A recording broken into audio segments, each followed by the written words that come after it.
Hujambo mtazamaji na karibu sana katika matangazo yetu jioni ya leo kutoka chumba cha habari. Tumekutayarishia habari za kitaifa na kimataifa, lakini pia tutakuwa na habari za biashara na masuala ya uchumi ambazo zitaletwa kwenu na Godwin Mawanja. Nimkaribishe, mimi ni Scholastica Mazula, ungana nasi hadi tamati. Kifuatacho ndani ya TVE habari. Rais Dr. Samia ongoza harambee ya kuchangia ujenzi wa kituo cha watoto wenye mahitaji maalum. Jumuiya ya wafanyabiashara wa soko la Kariakoo yaziomba taasisi za kifedha nchini kuweka mkazo katika upatikanaji wa fedha za kigeni.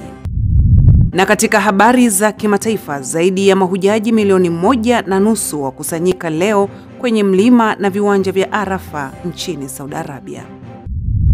Naam, mtazamaji karibu, na moja kwa moja tuziangalie ripoti zetu, tukianzia na hii ya Rais wa Jamhuri ya Muungano wa Tanzania Dr. Samia Suluhu Hassan, ambaye amestaka taasisi za dini nchini kushirikiana na serikali katika kuboresha mifumo ya kiutendaji, ikiwemo kujenga mifumo itakayotoa malezi bora kwa watoto wenye uhitaji maalum ili kulifanya kundi hilo nalo kupata haki zake ikiwemo za kiafya na kielimu. Goodluck Msola ameandaa taarifa zaidi. Rais Dr. Samia ameyasema hayo jijini Dar es Salaam aliposhiriki katika harambee ya ujenzi wa kituo cha watoto wenye uhitaji maalum kilichopo chini ya kanisa la KKKT, ambapo amewataka viongozi wa dini pamoja na wadau wa ndani na nje ya nchi kujitokeza kushirikiana na serikali kuboresha mazingira ya malezi ya kundi hilo kutokana na uhitaji walionao, hasa ikizingatiwa tatizo la watoto wenye uhitaji maalum limekuwa likiongezeka. Lakini nilikuwa namsikiliza katibu mkuu wa dayosisi hii, ametaja mambo kadhaa ambayo kanisa hili linafanya katika sehemu mbalimbali chini kwetu Tanzania.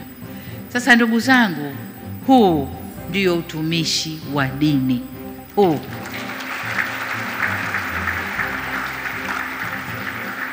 na kazi hii mnayoifanya inapeleka ujumbe kwa wale waliojionyesha kama watumishi wa dini, lakini kwa kweli ni watumishi wa ushetani au mambo mengine. Kwa hiyo huu ni ujumbe muhimu kwao. Utumishi wa dini ndio huu: kuwajali wenye mahitaji, kufanya mambo mbalimbali yanayowagusa jamii, kuisaidia jamii na kujenga jamii iliyo bora yenye maadili na elimu. Huu ndio utumishi wa dini. Hivyo napenda kuwashukuru na kuwapongeza kwa jitihada za uchangishaji ambazo tayari zimewawezesha kukusanya kiasi fulani cha pesa. Si haba, baba askofu, kwa sababu umetuambia hapa kabla kuingia kwenye ukumbi tayari kwa kuna bilioni 3.5 ziko benki zishakusanya, lakini wakuu wa majimbo hapa wametugaia bilioni 2.7, 5.7.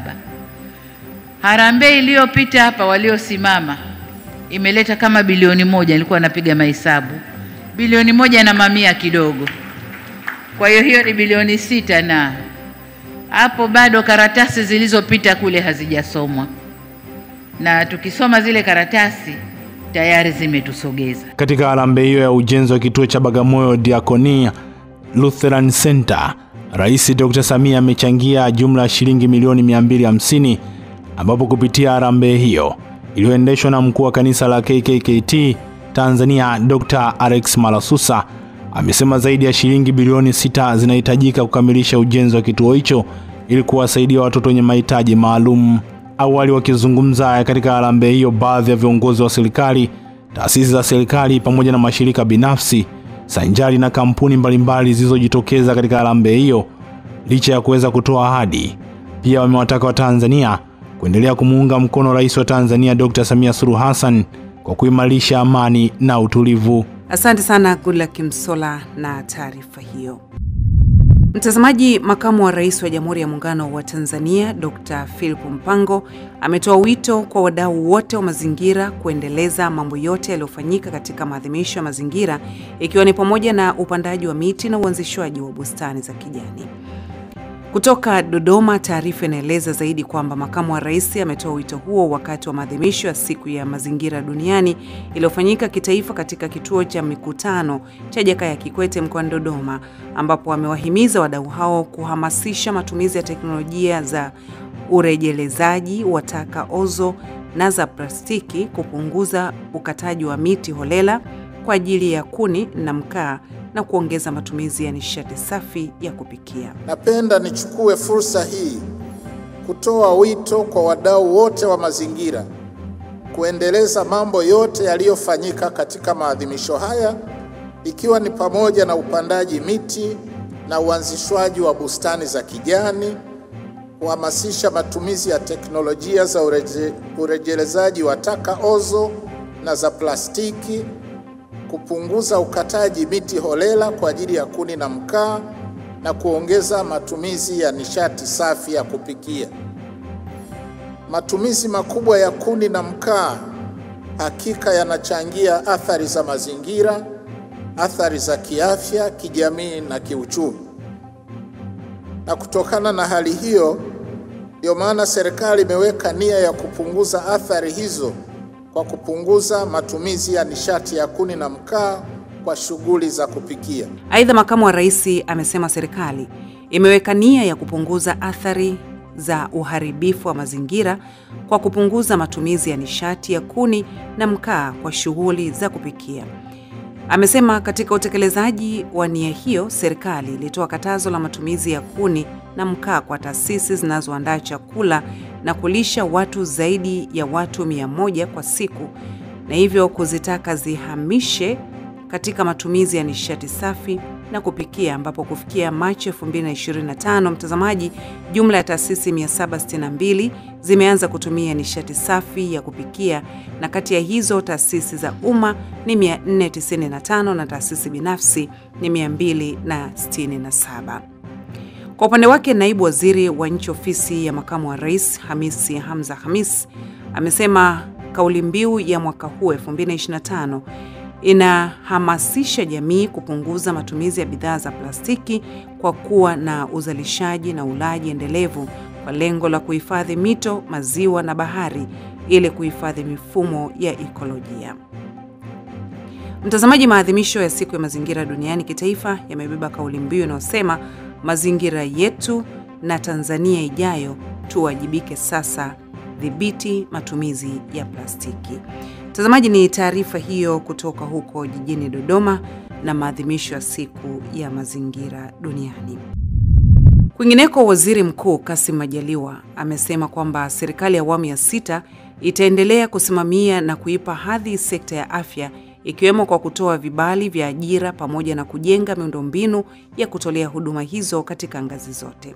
Tuungane na mwanahabari wetu Mohamed Jamal anayo taarifa zaidi. Majaliwa amesema mpango wa serikali kwa sasa ni kuhakikisha huduma za afya zinatolewa kwa uhakika na kwa usahihi. Ndio maana iliamua kuwa na mkakati wa kuwapeleka Watanzania kusoma katika vyuo mbalimbali ili waje kutoa huduma kwa wananchi. Waziri Mkuu Majaliwa amesema hayo leo wakati akijibu swali la mbunge wa viti maalum Jacqueline Andrew aliyetaka kujua mpango wa serikali katika kuhakikisha wilaya zote zinapata madaktari bingwa hadi ngazi za vituo vya afya kwa ajili ya kuhudumia mama na mtoto. Akijibu swali hilo amesema kupitia ajira hizo Rais Daktari Samia Suluhu Hassan anaruhusu kwa kutoa vibali kuweza kuwaajiri madaktari wakiwemo mabingwa wa magonjwa ya mama na mtoto, upasuaji ambao kwa sasa wanapelekwa hadi ngazi ya wilaya. Ajira hizi ambazo Mheshimiwa Rais anaruhusu kutoa vibali kuweza kuwaajiri madaktari wakiwemo na hao mabingwa, madaktari bingwa wa magonjwa ya mama na mtoto, lakini pia upasuaji sasa hivi tunapeleka mpaka vituo vya afya. Vile vile tuna madaktari bingwa wa mambo mdomo, masikio, macho, wote hao sasa tunawapeleka mpaka ngazi ya wilaya ili huduma hizi zitolewe kwenye eneo hilo hilo. Kwa hiyo mkakati wa serikali wa kupeleka madaktari bingwa upo na ajira zinaendelea kutolewa, ingawa si nyingi, inalingana pia na uhitaji na uwezo wa fedha wa serikali, lakini vibali vinatolewa na vinaajiri. Na sasa agizo ambalo tumelitoa kwa waganga wakuu wa mikoa ni kuhakikisha ikama ya madaktari inapitiwa wakati wote, kwa lengo la kuondoa mlundikano wa madaktari hao bingwa kuwa sehemu moja na maeneo kama vituo vya afya kukosekana, ili waweze kusambazwa maeneo yote na huduma ziendelee kama kawaida. Wakati huo waziri mkuu amesema ofisi ya waziri mkuu kupitia kitengo cha maafa kimeweka utaratibu wa kupata taarifa za maafa yoyote kuanzia ngazi za vijiji kupitia kamati za maafa zilizoundwa kuanzia ngazi ya kijiji hadi taifa. Amesema malengo ya kamati hizo ni kubaini tatizo linapojitokeza na kuharakisha kutoa taarifa katika ngazi ya juu ili kusaidia utoaji wa taarifa na kueleza ukubwa wa tatizo na kuchukua hatua. Waziri mkuu amesema hayo alipokuwa akijibu swali la mbunge wa Momba Condesta Sishwale aliyetaka kufahamu kauli ya serikali katika kukabiliana na maafa. Ofisi ya waziri mkuu kama mratibu wa maafa nchini imeweka utaratibu unaoweza kupata taarifa za maafa yoyote yale mpaka ngazi za vijiji. Tumeunda kamati za maafa kuanzia ngazi ya kijiji, kata, lakini wilaya, halmashauri kwa maana wilaya, mkoa na ile ya kitaifa. Malengo ya kamati hizi ni kwanza kubaini tatizo linapojitokeza na kuharakisha kutoa taarifa kwenye ngazi yake ya juu. Unajua maafa haya yanatokea kwanza kwenye ngazi za vijiji. Unakuta kuna maporomoko kwenye eneo la vijiji. Kwa hiyo kamati zile zinatoa taarifa. Tunajua hazina uwezo mkubwa wa kushughulikia baadhi ya maafa, lakini kuweka itifaki zile inasaidia utoaji wa taarifa na uelezaji wa ukubwa wa tatizo, na ukubwa wa tatizo unasaidia pia ngazi husika kuweza kuchukua hatua. Kwa hiyo kazi kubwa ambayo sasa tunaifanya kuziimarisha kamati hizi kwa kuzipa elimu na kuzipa mifumo ambayo wanaweza kutoa taarifa kwa haraka kwenda kwenye kamati za juu, na zinapotokea kwenye ngazi ya kijiji na wilaya. Unajua mkuu wa wilaya ndio mwenyekiti wa kamati ya maafa ngazi ya wilaya, anachukua hatua. Anapoona aina hiyo ya maafa imemzidi nguvu, anatoa taarifa mkoani na baadaye taifa. Shukran sana Mohamed Jamal na taarifa hiyo. Mtazamaji, huko mkoani Geita, mgodi wa dhahabu wa Geita Gold Mining Limited GGML kwa kushirikiana na serikali umeendelea kuweka mikakati ya kutoa elimu ya mazingira kwa wanafunzi wa shule zilizopo katika halmashauri ya manispaa ya Geita, ikiwa ni sehemu ya juhudi za kutokomeza matumizi ya plastiki na kulinda mazingira. Taarifa na mwanahabari wetu Joel Maduka inafafanua zaidi. Akizungumza katika mdahalo maalum uliowakutanisha wanafunzi kutoka shule 4 za sekondari Kalangalala, Kanyasu, Kasamo na Ibanda, meneja wa mahusiano wa mgodi wa GGML Elbariki Njambau amesema kampeni ya ulinzi wa mazingira mashuleni inalenga kuwapa wanafunzi maarifa ya uhifadhi wa mazingira kwa vitendo na kuandaa kizazi kinachojali mazingira. Mazingira yanayotuzunguka, hususan kujaribu kuangalia namna gani tunaweza tukahakikisha plastiki inatunzwa au uchafu wake unawekwa katika mazingira ambayo hayawezi kuathiri mazingira yetu. Tumeweza kushiriki pamoja na manispaa yetu ya mji wa Geita pamoja na wanafunzi na shule za sekondari na walimu kwa ujumla kwa siku ya leo, hii ikiwa ni moja ya kuadhimisha siku za mazingira duniani. Kwa upande wake, mgeni rasmi katika kongamano hilo ambaye ni diwani wa viti maalum manispaa ya Geita Diana Maduka amesisitiza umuhimu wa upandaji wa miti katika jamii kama njia ya kukabiliana na mabadiliko ya tabia ya nchi. Naye afisa mazingira wa halmashauri ya manispaa ya Geita Albert Auso ameelezea kuwa mdahalo huo umelenga kuwajengea wanafunzi uelewa juu ya changamoto za kimazingira na jinsi akiambia na mama kakate 10 ni pale anaenda kukata 10. Na tunaangalia matumizi mengi ya 10 tunayatumia sana Tanzania yetu, hata manispaa yetu ya Geita. Na tunavyotumia kukata 10, kukata miti, hatupandi tena. Kwa hiyo tunakuwa tunaharibu mmomonyoko wa mazingira sisi wenyewe. Na tunapokuwa tukipanda miti mashuleni, tukipanda miti sehemu mbalimbali, tuitunze. Huu mdahalo tumeuandaa maalum kwa ajili ya maadhimisho na umebeba kauli mbiu ya maadhimisho ambayo inasema kwamba mazingira yetu na Tanzania ijayo, tuwajibike sasa, dhibiti matumizi ya plastiki. Kwa lengo kubwa la huu mdahalo ni kuangalia jinsi ya matumizi ya plastiki. Tunajua kwamba serikali ilishapiga vita matumizi hayo, ingawa bado jamii yetu inaendelea kuyatumia. Nao baadhi ya wanafunzi walioshiriki katika kongamano hilo wameelezea kufurahishwa na elimu walioipata, wakisema inawaongezea uelewa kuhusu mbinu bora za utunzaji wa mazingira. Kwa mimi nilichojifunza kwa siku ya leo ni matumizi ya nishati bora, ambao kwa hapa wamesisitiza sana tutumie makaa ya mawe kwa huko mashuleni kwetu, na hata matumizi ya gesi ambayo yanaweza kusaidia sisi katika kuhifadhi mazingira yetu vizuri, ili tusitumie hizi nishati zingine kama vile kuni au mkaa ambazo zinaharibu mazingira yetu. Huu mpango wa GGM ni mpango mzuri ambao umeletwa kwa ajili ya kusaidia kutunza na kuelewa madhara ya uharibifu wa mazingira.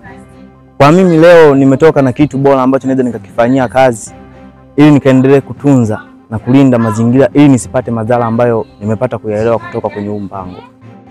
Kampeni hii ya GGM Aero inatajwa kuwa ni miongoni mwa mikakati endelevu ya uwajibikaji wa kijamii CSR inayolenga kuimarisha uelewa wa mazingira kwa kizazi kijacho. Shukrani sana Joel na taarifa hiyo ya masuala ya mazingira kutoka mkoani Geita. Mtazamaji, changamoto ya wanafunzi wa shule za msingi katika wilaya ya Gairo mkoani Morogoro kukosa madawati imeanza kutatuliwa, ambapo halmashauri ya wilaya hiyo imezindua programu ya utengenezaji wa madawati, ikiwa ni kwa awamu ya kwanza madawati 500 yameweza kutolewa kwa wanafunzi. Shukuru Materu ameandaa taarifa hiyo kutoka Morogoro.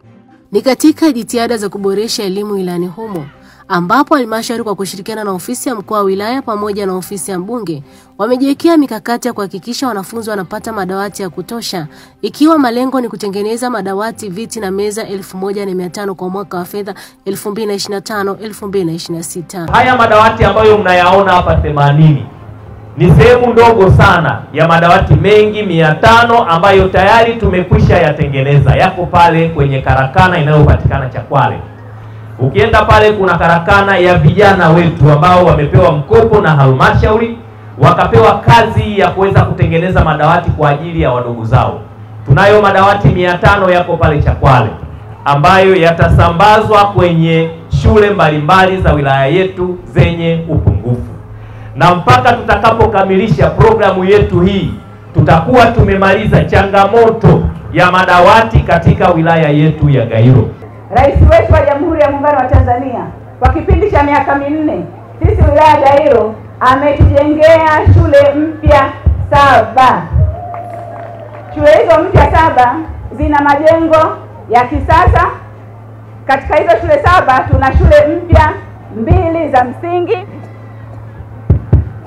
lakini pia tuna shule 5 mpya za sekondari. Mama Samia oye!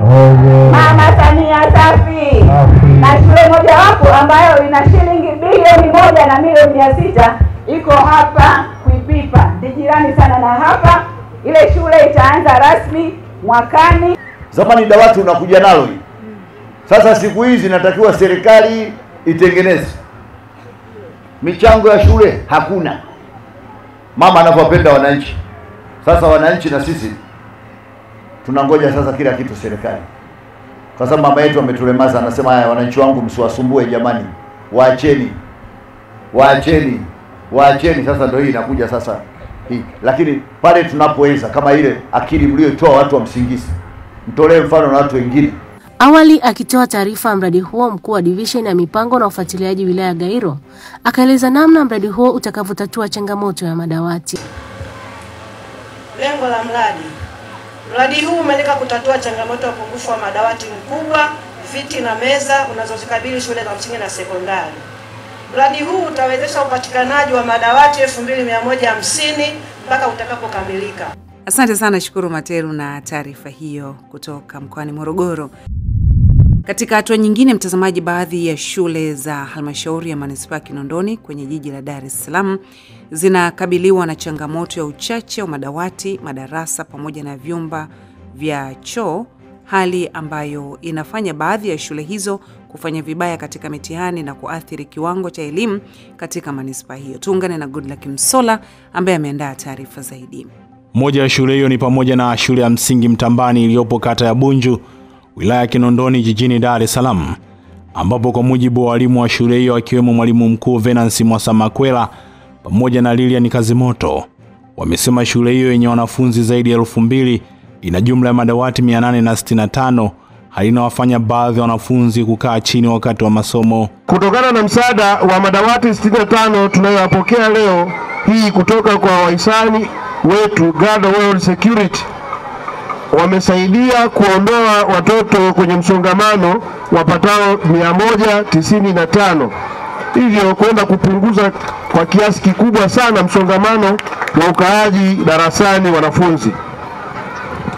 Na kwa kufanya hivyo, idadi ya madawati yaliyopo kwa sasa ni 645, na hivyo shule kubakiwa na upungufu wa madawati 224. Madawati haya yanaenda kuongeza ari ya ujifunzaji wanafunzi wetu, na tunaahidi kuyatunza ili yatumike kwa muda mrefu zaidi. Wanafunzi wanashindwa kuandika mwandiko mzuri, wanaandika mwandiko uliopinda, muda mwingi wanakuwa wanahangaika, hawatulii. Kwa kweli imetusaidia sana kutuletea haya madawati. Wanafunzi watakuwa wanaandika mwandiko mzuri, alafu watakuwa wanatulia na kumsikiza mwalimu kwa wepesi zaidi. Kwa upande wake, kaimu afisa elimu ya msingi manispaa ya Kinondoni Chitigesi Ngaruko pamoja na mkurugenzi mkuu wa kampuni ya Guard World Security Goodluck Lukunei, ambao wamekabidhi madawati 65 ili kusaidia kutatua changamoto ya madawati katika shule hiyo, wamewataka wadau wengine kujitokeza kusaidia kutatua changamoto zinazoikumba sekta ya elimu. Katika wilaya ya Kinondoni bado tunao upungufu wa madawati.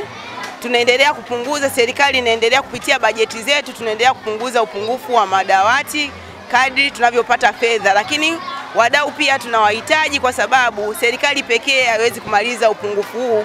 Tunahitaji wadau waendelee kutunga mkono ili kuondoa kabisa tatizo hili la upungufu wa madawati, ili wanafunzi waweze kujifunza kwa kukata watoto watatu katika dawati moja. Tumefika hapa kukabidhi rasmi madawati 65 kwa shule ya msingi ya Mtambani.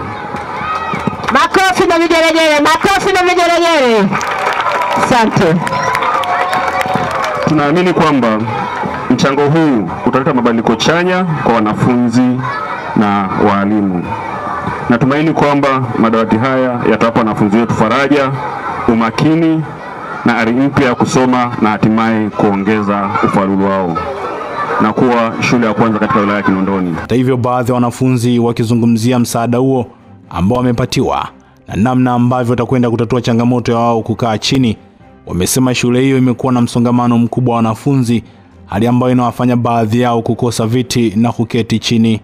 Shule ya msingi Mtambani, ambayo pia inatoa elimu jumuishi kwa watoto wenye changamoto maalum, ina jumla ya walimu 50, huku ikiwa na matundu 18 ya vyoo ambayo yanatumika na wanafunzi zaidi ya 2000. Asante Goodluck na taarifa hiyo. Tusalia na mwanahabari wetu Goodluck Msola katika taarifa inaeleza kwamba Chuo Kikuu cha Dar es Salaam UDSM kinatarajia kuadhimisha wiki ya 10 ya utafiti na ubunifu ndani ya chuo kikuu hicho kuanzia tarehe 9 ya mwezi huu, ambapo zaidi ya miradi 104 ya kisayansi itaonyeshwa katika wiki hiyo ya maonesho.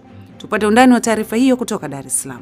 Kwa mujibu wa naibu makamu mkuu wa Chuo Kikuu cha Dar es Salaam, Profesa Nelson Boniface, amesema wiki hiyo itafunguliwa na Waziri wa Nchi Ofisi ya Rais, Mipango na Uwekezaji, Profesa Kitila Mkumbo, ambapo kupitia wiki hiyo Tanzania watapata nafasi ya kushuhudia miradi ya kibunifu sanjari na kazi za kitafiti zilizotokana na teknolojia katika kutatua na kuleta maendeleo katika jamii ya Watanzania. Ndugu zangu, katika maadhimisho haya tutakuwa na mgeni rasmi ambaye ni Mheshimiwa Profesa Kitila Mkumbo, ambaye ni mbunge, waziri wa Nchi Ofisi ya Rais, Mipango na Uwekezaji wa Jamhuri ya Muungano wa Tanzania. Sherehe hizi zitahitimishwa siku ya tarehe 11 mwezi Juni 2025, ambapo mgeni rasmi atakayefunga maadhimisho haya atakuwa ni Profesa Caroline Nombo, Katibu Mkuu Wizara ya Elimu, Sayansi na Teknolojia.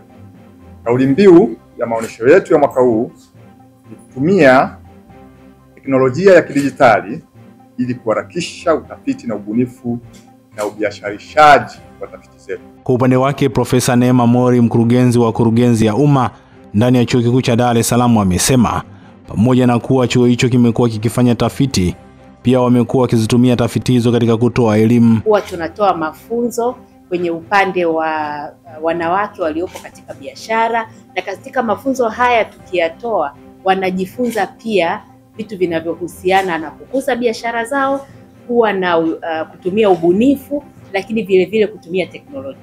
Kwa hiyo hapo tunaweza kabisa tukaunganisha na kauli mbiu ya wiki yetu ya utafiti. Naye Dr. Matthew Utenga, mkurugenzi wa utafiti katika Chuo Kikuu cha Dar es Salaam, amesema chuo hicho pia kimekuwa kikifanya kazi kwa ukaribu na wanafunzi wanaohitimu katika chuo hicho kwa kuwashirikisha katika baadhi ya miradi, sanjari na kufanya kazi na baadhi ya taasisi za kutoka ndani na nje ya nchi. Chuo kina utaratibu mzuri wa kufanya mentorship. Mara nyingi kwa mfano miradi ambayo tunakuwa tunaiandaa, huwa kuna watu ambao ni mfano wa wahadhiri waandamizi. Wanapokuwa wanaandaa, wanashirikiana pia na hao ambao ni wanafunzi wanaosoma hapo chuoni. Hiyo miradi mingi ni ya collaboration, yani ya mashirikiano kati yetu sisi na vyuo vingine vya nje. Asante sana Goodluck Msolla na taarifa hiyo. Mwenge wa Uhuru umehitimisha mbio zake jijini Dar es Salaam, mtazamaji, kwa kutembelea, kukagua na kuzindua jumla ya miradi 7 ya maendeleo yenye thamani ya zaidi ya shilingi bilioni 8 wilayani Ubungo, huku kiendelea na kauli mbiu yake ya kuwataka wananchi kushiriki katika uchaguzi mkuu itakapofika Oktoba mwaka huu. Tuungane na Mrisho Mapeo kwa taarifa zaidi.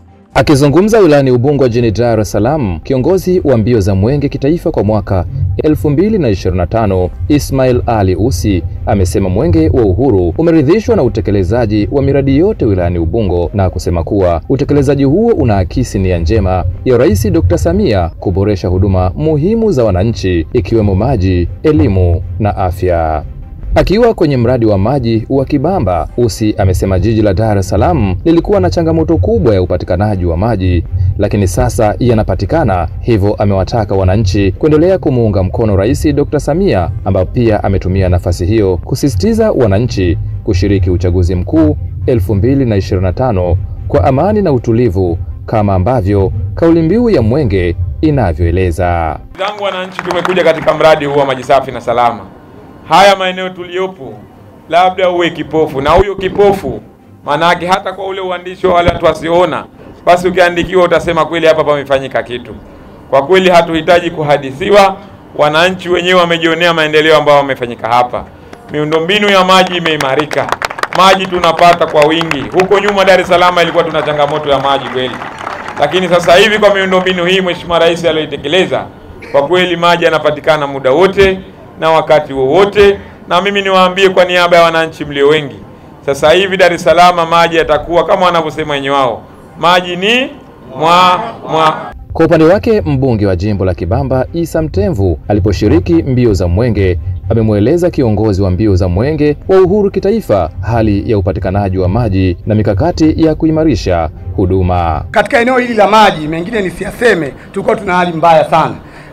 Kiongozi wetu wa mbio kitaifa, tulikuwa tuna chini ya 40% wakati Mheshimiwa Rais anaingia kwenye nafasi yake, lakini leo utaona hapo naambiwa hapa 75%, eneo lingine 80%. Lakini mimi na Mheshimiwa mkuu wa wilaya tumeshazunguka karibu jimbo zima, tumeshafikia 90%, na kule kwenye kutekeleza ilani ya CCM 2025 kuelekea 95% mijini, tunakuahidi kamwambie Mheshimiwa Rais kwamba jimbo la Kibamba sehemu ya wilaya ya Ubungo ni kama jiji na miji, tunaenda kufikia 95%.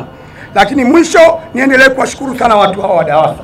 Ni watu wanaosikia, ni viongozi ambao wanasimamia eneo hili la maji kwa ueledi mkubwa na kwa mashirikiano makubwa. Miradi iliyotembelewa na kuzinduliwa ni pamoja na barabara ya Kibamba, mradi wa matumizi ya nishati safi ya kupikia katika shule ya sekondari ya wasichana ya mkoa, mradi wa maji wa Kibamba, shule ya sekondari ya Mbezi Inn, mradi wa vijana wa kutengeneza samani uliopo Sinza, kituo cha afya cha Makuburi pamoja na soko la Mabibo.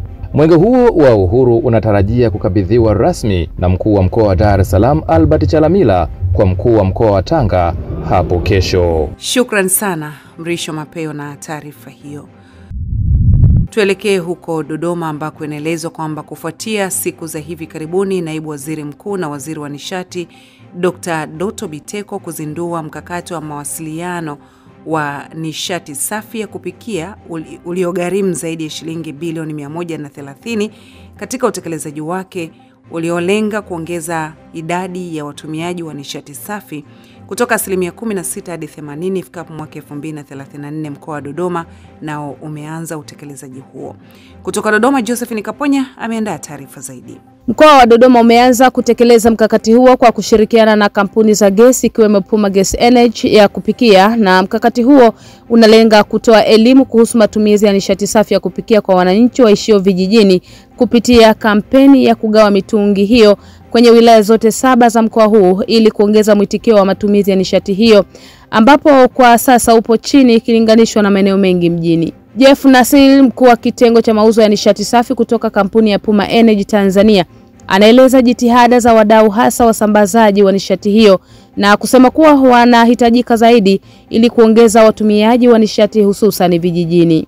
Sisi Puma tumejizatiti na tumekuwa ni washiriki, ingawaje sisi ni wageni kidogo compare na wenzetu ambao walitangulia hapo nyuma, na tumejizatiti kushikamana na serikali, kushirikiana na wenzetu ambao tayari wametangulia katika kuhakikisha kwamba bidhaa hii inamfikia kila mwananchi. Kwa upande wake Bi Koreta Kiwale ambaye ni katibu tawala na usimamizi wa rasilimali watu, yeye anaeleza hali ya mabadiliko hasi ili kuendana na hali ya tabia nchi kwa wananchi endapo watatumia nishati safi ya kupikia.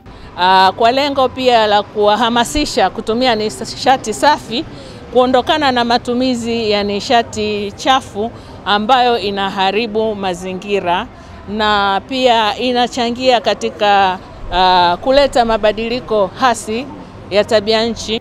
Kwa mujibu wa takwimu za kidunia ni kuwa watu bilioni 2.1 sawa na 24.7 ya watu wote duniani hawana nishati safi ya kupikia, ambapo kati yao watu milioni 990 sawa na 47.1 ya wanaotumia nishati isiyo salama wanatoka barani Afrika. Na hapa Rosemary Senyamule ambaye ni mkuu wa mkoa wa Dodoma anaishukuru kampuni ya Puma Energy kwa kugawa mitungi hiyo katika wilaya zote 7 za mkoa huu wa Dodoma. Ni kuhakikisha tunaongea na kuhamasisha juu ya matumizi ya nishati safi ambayo Mheshimiwa Rais mwenyewe ameiasisi katika nchi yetu ya Tanzania, lakini amepewa kuwa champion wa Afrika. Sasa nishukuru Puma Gas kwa sababu mmeifanya ajenda hiyo sasa imepata nguvu kubwa siku ya leo, pamoja na kuhamasisha juu ya nishati safi, lakini pia tutagawa mitungi ya gesi.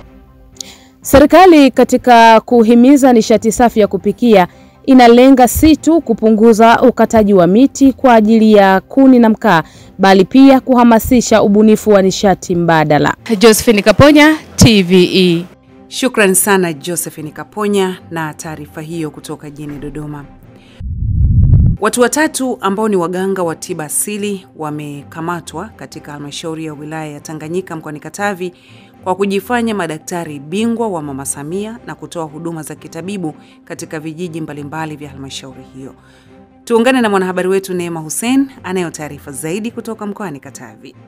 Wakizungumza mbele ya mkuu wa wilaya ya Tanganyika mkoani Katavi Onesmo Buswelu, waganga hao wamekiri kutenda kosa hilo kwa kuwapima watu na kuwapa majibu ya uongo kwa lengo la kujipatia pesa kwa njia ya udanganyifu.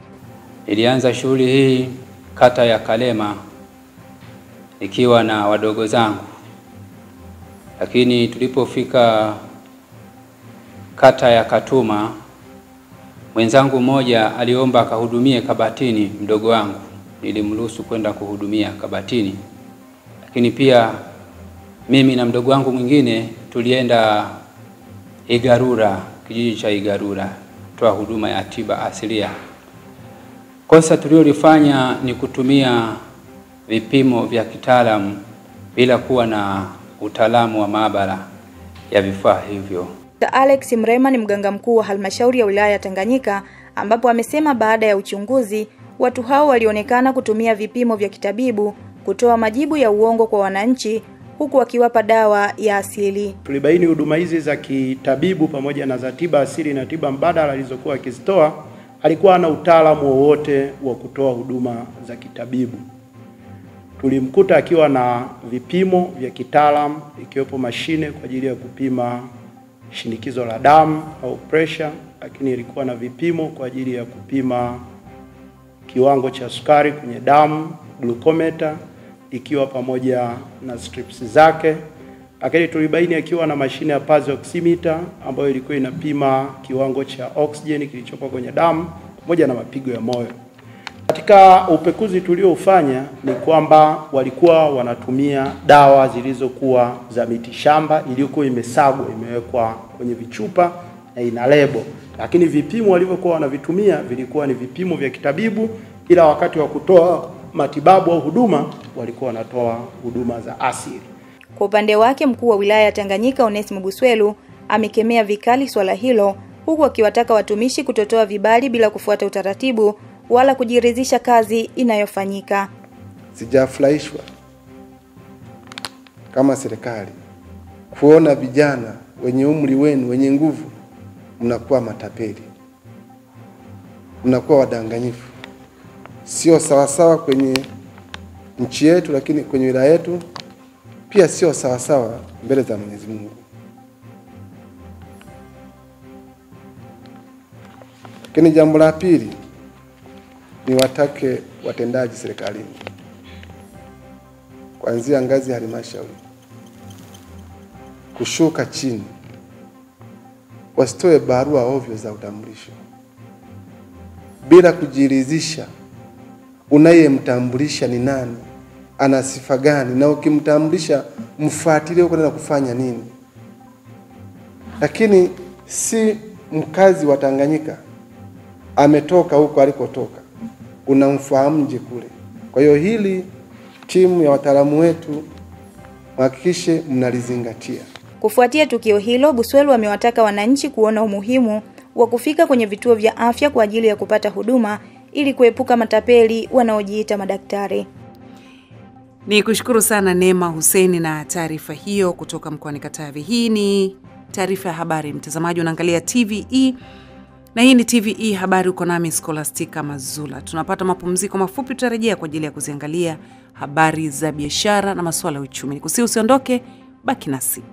Kifuatacho ndani ya TVE habari. Jumuiya ya wafanyabiashara wa soko la Kariakoo yaziomba taasisi za kifedha nchini kuweka mkazo katika upatikanaji wa fedha za kigeni.